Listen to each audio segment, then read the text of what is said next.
कह देना, सुप्रिया जी जुड़ गए हैं तो ये लोग उठाएंगे ना, इनके अस्तित्व का सवाल है। मैं बार बार ये कहना चाह रही हूँ। नहीं, ओबीसी तो आपके भी अस्तित्व का सवाल है अपराजिता जी, ये आप स्वयं मान रही हैं। खैर, सुप्रिया श्रीनेत जुड़ गई है। सुप्रिया जी, मंडल की सिफारिश 10 साल तक लागू नहीं हुई और उस 10 साल में आपकी सरकारें कितनी साल रही, आप जानती हैं। आज आपको ओबीसी याद आ रहे हैं।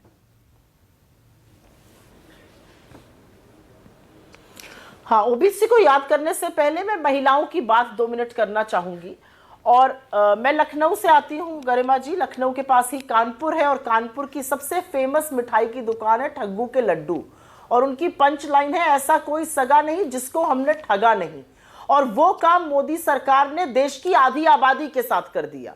मैं वाकई में आपको दिल की बात बता रही हूँ। जो पता चला कि आरक्षण महिला का आने वाला है, हम सब लोग प्रफुल्लित थे। हमें लगा चलो कोई बात नहीं, हमने जो शुरू किया था इन्होंने खत्म किया, अच्छी बात है। आधी आबादी को उनका पूरा हक मिलेगा, राजनीति में भागीदारी करने का मौका मिलेगा। लेकिन ये खुद अब कह रहे हैं कि 2029, लेकिन असलियत यह है कि इनके कुछ सांसदों ने और इनकी महिला बाल विकास मंत्री ने कल आर्टिकल 82 और 81(3) सबसेक्शन 3 का हवाला दिया। और वो आर्टिकल साफ तौर से कहता है कि 2026 का डिलिमिटेशन 2031 के सेंसस के बाद होगा। तो अगर 2031 का सेंसस होगा जो कभी 33 तक पूरा होगा, तो 34 में भी इसका फायदा नहीं आने वाला, 39 तक आएगा। तो क्या ये मैं मानूं कि देश की आधी आबादी, या तो ये खंडन करें कि ये गलत कहा इनके सांसदों ने, इनके मंत्रियों ने फ्लोर ऑफ द हाउस पर, या ये बताएं कि 2029 तक भी इंतजार क्यों कराया जा रहा है। इनके अनुसार तो 2039 तक का इंतजार है। तो पहला सवाल मेरा यह है कि ये जो झुंझुना महिलाओं को दिया गया, ये क्यों ये भद्दा क्रूर मजाक किया गया। आधी आबादी को उनका पूरा हक देने के लिए क्या अब 6 साल या 16 साल इंतजार करवाएंगे, ये मेरा पहला सवाल है। आपने ओबीसी पर चर्चा करी और ओबीसी पर सवाल पूछा और आपने बोला कि हमारी पोजीशन इस पर क्यों चेंज हुई है या हमने इस पर क्यों बोला है।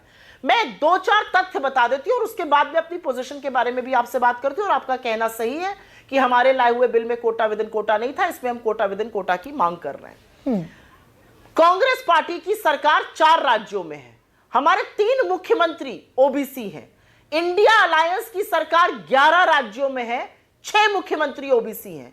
भारतीय जनता पार्टी की सरकार 10 राज्यों में है, 1 ओबीसी मुख्यमंत्री है। तो सांसदों का नाम मत गिनिए, क्योंकि मंत्रियों की कोई हैसियत नहीं है सरकार में, सांसदों की क्या बात करें। जो मजबूत जगह है मुख्यमंत्री की, वहां पर आप ओबीसी को नहीं बिठाते हैं। आप ओबीसी के मसीहा बनना चाहते हैं, ओबीसी महिलाओं का भला नहीं करना चाहते हैं। और अब आपको मैं 2 सेकंड में बता देती हूँ कि लेकिन सुप्रिया, उस सवाल का जवाब आप भी नहीं दे रही हैं। पिछले सुप्रिया जी, उस सवाल का जवाब आप भी नहीं दे रही है। भाई, मंडल की सिफारिशें 90 में लागू हुई, रिपोर्ट 79 में आ गई थी। पिछड़ों को असल हक देने की शुरुआत जहां से होनी थी, वो कमान तो आपके हाथ में थी। तो क्या ये मजबूरी का ओबीसी राग मजबूरी का बन गया? उसी का जवाब दे रहे हैं।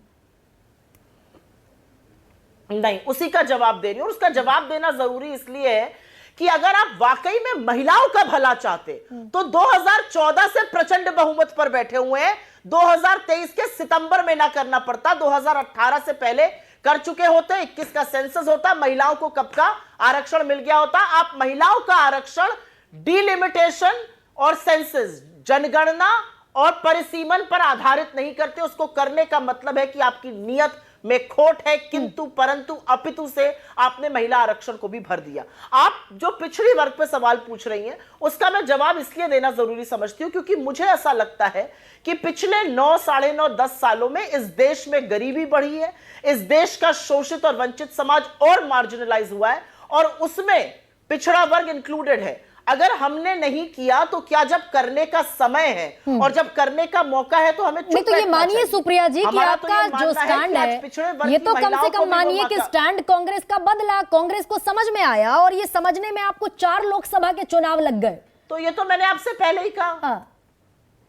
यानी कि स्टैंड बदला सुप्रिया जी? बिल्कुल नहीं, हमारा स्टैंड बदला क्योंकि तो ये तो मैं तो आपसे पहले मैंने कह दिया हमने स्टैंड बदला। और हमने स्टैंड इसलिए नहीं बदला क्योंकि हमें वोट नजर आ रहे हैं। हमने स्टैंड इसलिए बदला क्योंकि कोई भी राजनीतिक दल, कोई भी सार्वजनिक जीवन में रहने वाला व्यक्ति, कोई भी राजनीतिज्ञ लोगों की बात सुनना चाहिए। लोगों के यहां से क्लैमर है, जातीय जनगणना की लगातार मांग आ रही है। 2011 की जातीय जनगणना हमने कराई, उसका डेटा क्यों नहीं पब्लिश पब्लिक कर देते हैं। आपने लोगों की भावनाएं, ठीक है, लेकिन सुप्रिया जी वही है, राजनीति में सदन में कहते हैं, राजनीति इसीलिए सुप्रिया जी बड़ी दिलचस्प होती है। खैर, लेकिन सवाल आपके जो भी बीजेपी से हैं, सत्ता से हैं, मेरे साथ बैठी हैं अपराजिता सारंगी, उनसे मैं जवाब लूंगी, लेकिन स्टैंड शिफ्ट मुझे हुआ। लगता है अगर मेरी बात पूरा करने का मौका दिया जाए तो मैं, सुप्रिया जी, मैंने सबसे ज्यादा मौका आप ही को दिया, लेकिन